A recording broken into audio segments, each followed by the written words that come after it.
C'est quand que le dernier Fairy Tail sort, je m'ennuie. Ah tiens, j'ai regardé sur internet. Ça peut être pas mal.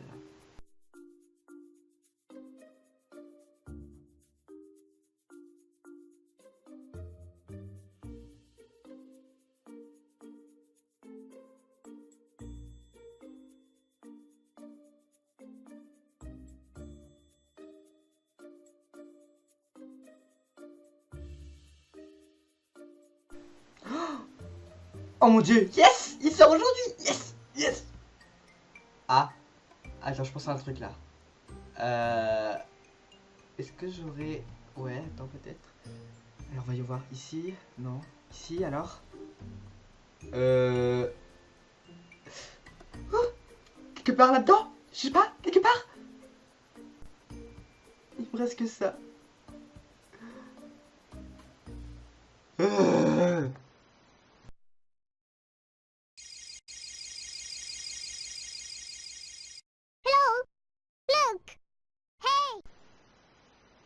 What the hell?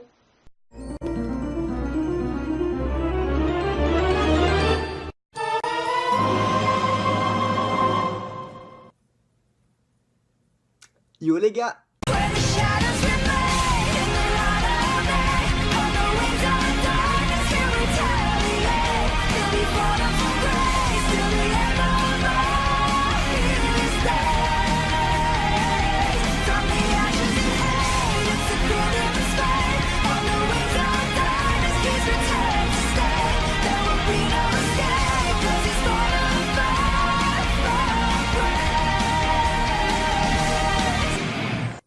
Alors aujourd'hui on se retrouve pour une nouvelle vidéo, pour une vidéo pas comme les autres, parce que aujourd'hui on est le 2 novembre, et qu'est-ce qui se passe?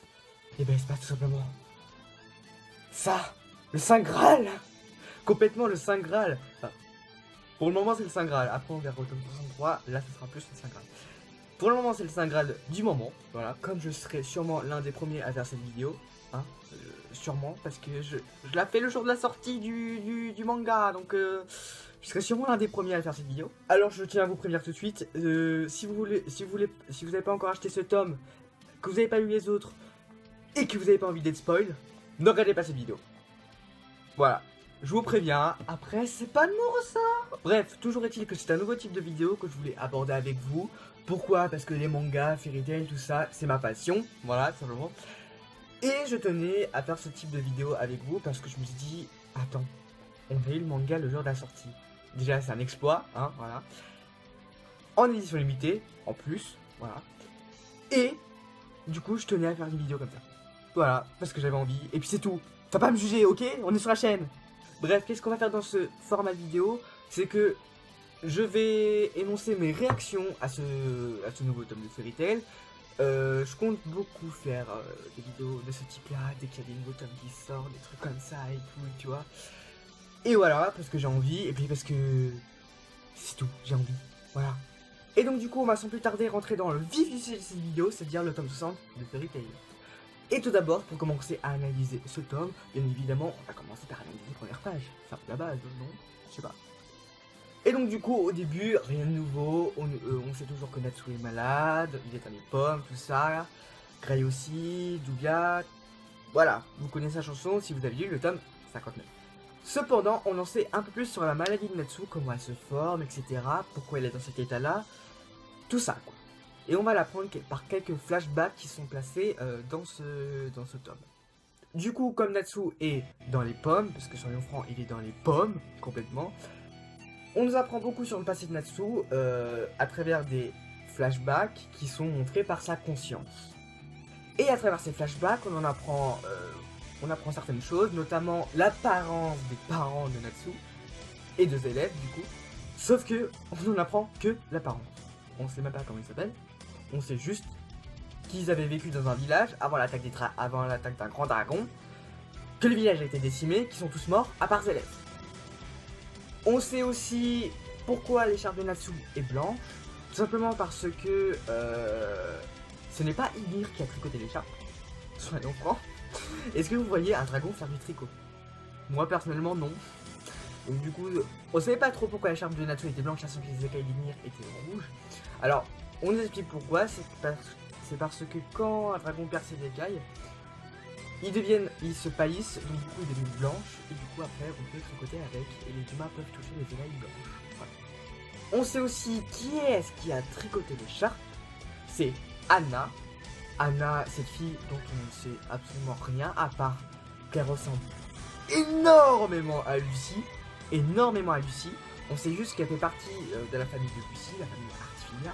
Et on sait juste qu'elle ressemble énormément à Lucie. Donc du coup ça peut peut-être faire des théories, tout ça. J'en parlerai à la fin de cette vidéo.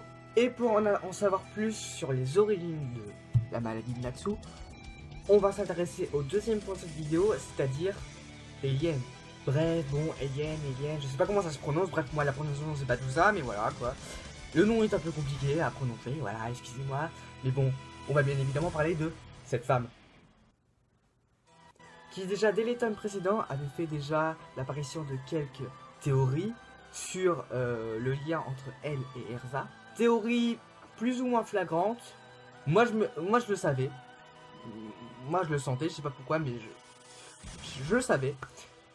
Sauf qu'on nous apprend qu'en fait c'est la mère d'Erza. Voilà, comme c'est montré là, voilà. C'est la mère d'Erza. Ouais. Alors, quand j'ai vu ça, je me suis dit, ok, pourquoi pas.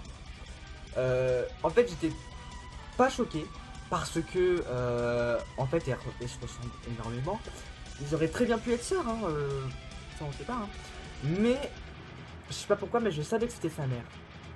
Pourquoi? Parce que Hiro Mashima a fait beaucoup d'allusions dans les sauts dans le temps. Notamment avec l'arrivée des dragons, comme quoi ils ont fait un bond de 400 ans, des trucs comme ça. Donc je me suis dit c'est pas impossible que ce soit sa mère. Et donc du coup on va en apprendre plus sur le passé de Alien. Comme quoi qu'elle vivait un passé malheureux, triste. Ça nous fait un peu de la peine au début. Sauf qu'après on se rend compte que... Voilà quoi.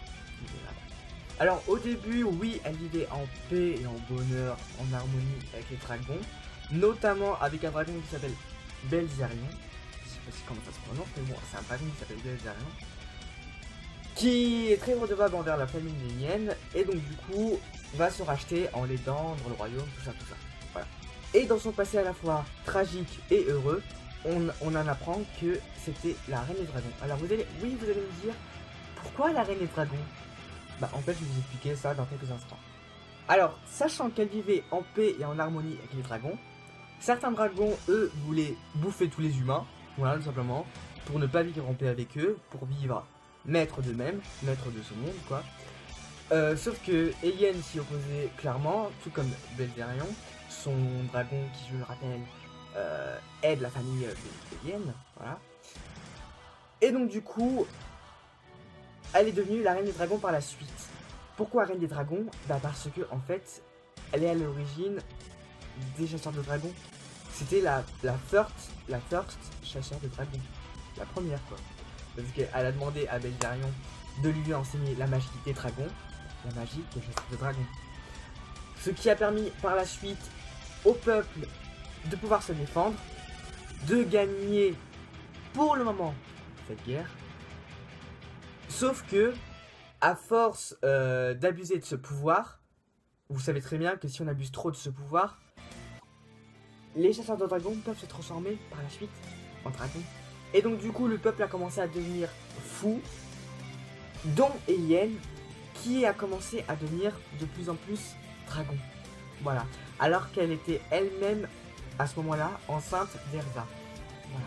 Et ce phénomène comme quoi que les chasseurs de dragons se transforment en dragons, c'est à cause de la graine qui a germé dans leur corps à force d'utiliser la magie des chasseurs de dragons. Ensuite, on sait qui est le père de Erza. C'est un général. Un général. Pourquoi je parle de cette façon-là? Parce que vous allez voir pourquoi après. Moi, je sais ce que j'en pense de ce personnage. Bref. C'est un général. Voilà. Qui s'est marié avec la princesse Alien, la reine des dragons, je le rappelle. Qui, à la base, c'était juste un mariage arrangé pour pouvoir gagner la guerre, tu vois. Sauf que ils se sont mariés. Belzerion est mort lors de la guerre. Sauf que, en fait, c'est Agnologia qui a mis fin à cette guerre qui s'appelle aujourd'hui, plus communément, sous le nom de la fête du roi dragon. Et donc du coup, comme Eliane est en train de se transformer elle-même en dragon, son mari, voilà quoi, cet homme, on va l'appeler cet homme l'a fait enfermer sous un cachot, a voulu la tuer, concrètement, il a voulu la tuer, et il a même voulu extirper Erza du corps de sa mère, avec un couteau. Genre en mode comme ça. Sauf que une mère prise de folie, voilà, se met à se transformer en dragon, alors qu'elle porte elle-même sa fille dans son ventre, qui détruit tout sur son passage, tue son mari. Cet homme tue cet homme par la suite. Sauf que, du coup, elle ne veut pas devenir un dragon. Du coup, elle s'enfuit dans la forêt. C'est là qu'elle rencontre Zélef, qui la fait redevenir humaine seulement en apparence, car elle a toujours les caractéristiques d'un dragon. Et du coup, par la suite, il est venu une idée totalement folle. C'est comme ça qu'elle est devenue cinglée.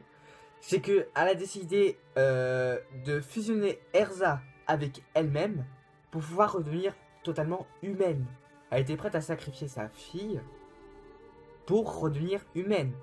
Voilà, c'est un peu comme ça qu'on doit le ressentir. Sauf qu'en fait, ça n'a jamais marché parce que ils ne se ressemblaient, parce que Erza et Eliane, sa mère, ne se ressemblaient pas du tout.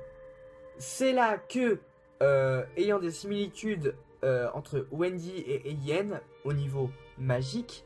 Alors oui, pourquoi je dis des similitudes? Parce qu'ils connaissent un sort toutes les deux, et c'est le même sort. Et genre c'est un sort très expérimenté, donc du coup ça fait une similitude. Voilà. Et de cette similitude, Eliane va prendre possession du corps de Wendy. Wendy qui réussit à récupérer son corps, voilà, grâce au corps d'Eliane, vu que ils ont permuté de corps, tu vois. Donc du coup, Wendy, ayant le corps d'Eliane, a pu balancer un sort très puissant, donc du coup elle a récupéré son corps. Et puis là, moment épique, Erza vénère, paf, nouvelle armure. Pour revenir sur la maladie de Natsu, qui lui aussi possède la graine du dragon, simplement parce que c'est un chasseur de dragons, vous l'avez compris, celle-ci ne pourra pas germer. Tout comme Wendy, Kejil, Luxus, Sting, Rogue. Bref, vous les connaissez quoi. Et vous allez me dire, bah pourquoi? Alors tout simplement parce que ayant eu les dragons, leurs dragons adoptifs dans leur propre corps, ça a empêché à la graine de pouvoir germer. Voilà, comme c'est expliqué dans le tome 49, ouais. Dans le tome 49, on apprend que les dragons étaient dans leur corps, et là, dans le tome 60, on nous apprend que, bah, en fait, elle n'a pas pu germer grâce au dragon. Sauf que, la particularité de Natsu, c'est que lui, il a deux graines. La graine du dragon, et une graine de magie noire, c'est-à-dire la graine de End. La graine qu'il a formée. C'est la graine de End, vous savez pourquoi. Je vous explique pas pourquoi, parce que il fallait lire avant. Voilà, il fallait lire le tome 58... Non, 51. Il fallait lire le tome 51... Non, je sais plus. Bref, il fallait lire le tome, voilà. Parce que maintenant vous savez que Natsu, bah en fait c'est End, simplement. Et donc du coup, pour en revenir à mon histoire, il y a deux graines dans Natsu. Et eux deux essaient de fusionner, sauf que ça ne marche pas. Donc du coup, ils sont un peu en mode combat, tu vois. Ils sont en train un peu de se combattre, tu vois. Et donc du coup, ça provoque une maladie chez Natsu, c'est cette maladie-là. Et on apprend que, à cause du combat de ces deux graines, il va mourir. Alors là, pour le coup, j'étais en mode ah. Et donc du coup, maintenant, on sait pourquoi il est de cet état. Troisième point de cette vidéo, pourquoi? Parce que on a fini avec la maladie Natsu, on a fini avec la mère d'Erza. Et donc du coup, on va s'attaquer au troisième point, qui est très petit. Il va durer quelques secondes, celui-là. C'est par rapport au tome 59.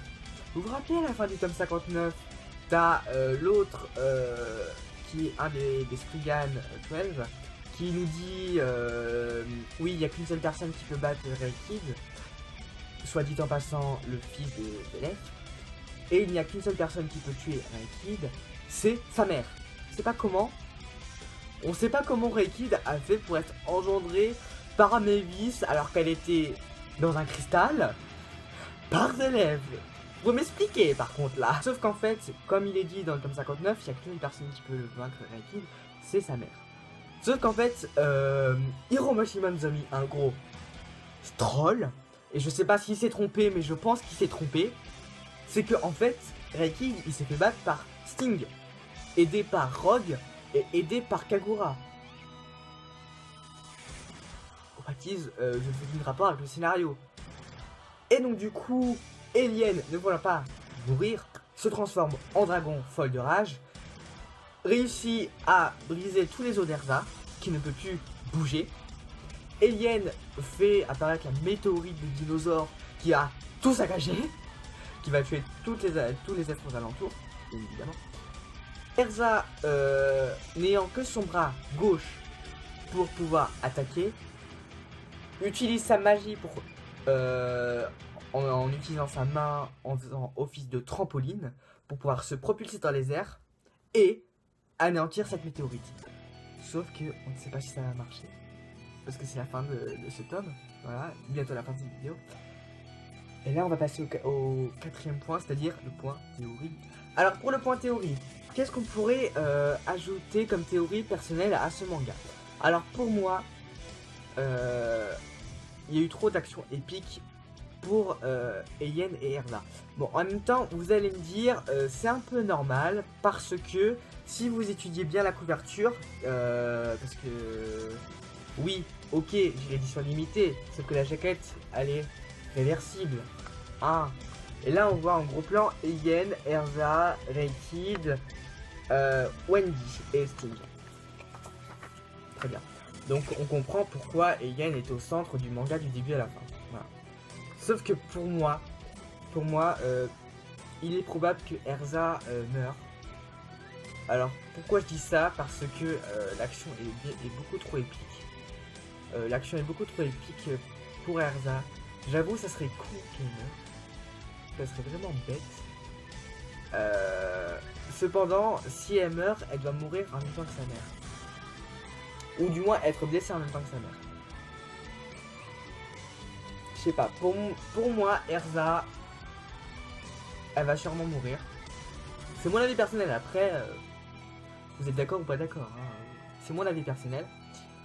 Pour moi, Natsu, il va mourir aussi. C'est fort probable qu'il meure. Non seulement peut-être par Grey, mais aussi en tuant Belef, mais aussi de sa maladie. Il a 3 façons de mourir. Franchement, c'est un peu une impasse. Donc, on peut s'attendre à la fin tragique, voilà.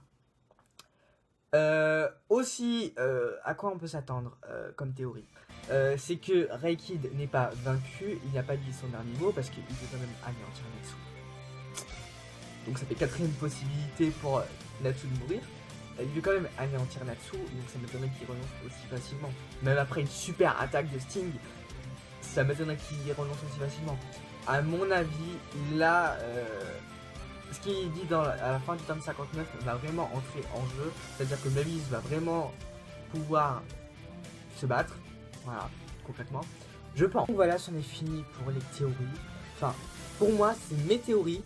Après, dites-moi ce que vous en pensez en commentaire. Dites-moi si vous avez d'autres théories sur le sujet. N'hésitez pas à m'en faire part. Peut-être que je ferai une autre vidéo sur ce sujet. Ah, on sait pas. Du coup, mon ressenti final, c'est un bon tome. Je comprends pourquoi il y a 63 tomes et pas un peu moins. Parce que on sent que l'auteur a mis du temps à faire celui-là. Parce qu'il s'est beaucoup concentré sur Eien. Et donc du coup, c'est la fin de cette vidéo qui va me mettre énormément de temps à faire du montage, à monter. Hein, voilà, concrètement, ça va me prendre énormément de temps. Comme d'habitude, je pense que la vidéo va durer une vingtaine de minutes. À tout casser, ça c'est sûr. Je sais pas pourquoi, mais je le sens. Bref, c'est pas grave. Et sur ce, j'espère que cette vidéo vous aura plu. N'hésitez pas à liker, commenter, partager comme d'habitude. À me faire part de vos théories personnelles si vous en avez. Et sur ce, je vous dis à la prochaine pour une nouvelle vidéo. Portez-vous bien, tout le monde. Bye bye.